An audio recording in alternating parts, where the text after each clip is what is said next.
The Russian army has lost almost 10,000 soldiers in less than a month since the invasion of Ukraine, a pro-Kremlin newspaper revealed before quickly scrubbing the figures.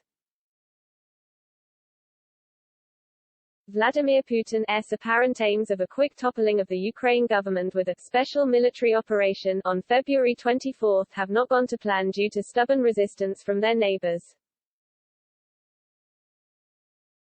So far no major city has fallen to the Russian army, and due to the slowness of the invasion Putin's forces have taken to heavy shelling, which is in turn causing a heavy loss of life. Thousands of Ukrainians have died, but the Russians have also suffered heavy losses against an opponent who is heavily motivated to defend its homeland. Officially, the Kremlin had claimed that there had been 498 Russian deaths on March 2, but now it appears to be as high as 9,861, with a further 16,153 injured. The figures were published by the pro-Putin tabloid Komsomolskaya Pravda last Sunday, citing Russian Defense Ministry officials. But then the statistics were quickly removed from the article. Meanwhile, Ukrainian President Volodymyr Zelensky has said that it would not be possible to negotiate an end to the war in his country without meeting Putin. Zelensky told European public television networks such a meeting could discuss the future of occupied Ukrainian territory, but more time would be required to resolve the issue.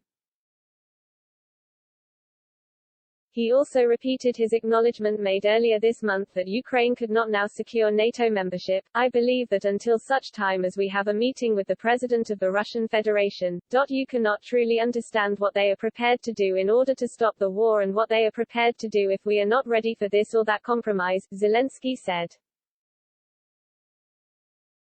Zelensky has sought a meeting with Putin for nearly a year, but the Russian leader has refused and instead demanded the Ukrainian president resolve his country's civil war with separatist territories linked to Moscow. Since Russian troops poured into Ukraine last month, Zelensky has issued increasingly urgent calls for talks to end the fighting. Last week he called for a meeting quickly so that Russia could limit the losses caused by its mistakes. Russia's assault on Ukraine has forced a quarter of Ukraine's 44 million people from their homes as well as killing thousands. Germany predicted the refugee number could reach as high as 10 million in coming weeks.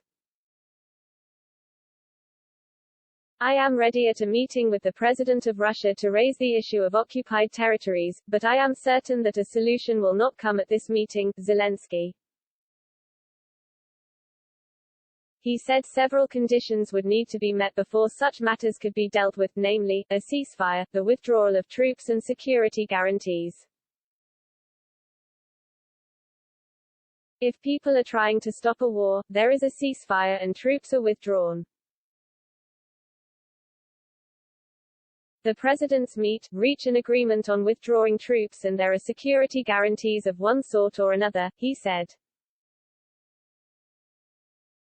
Compromises must be found, one way or another, of guaranteeing our security. Zelensky said Ukraine is well aware it cannot be admitted into NATO now. NATO member states, Zelensky said, understand that they do not want to fight with Russia and therefore cannot take us in. We have to reconcile ourselves to that and say okay, other guarantees.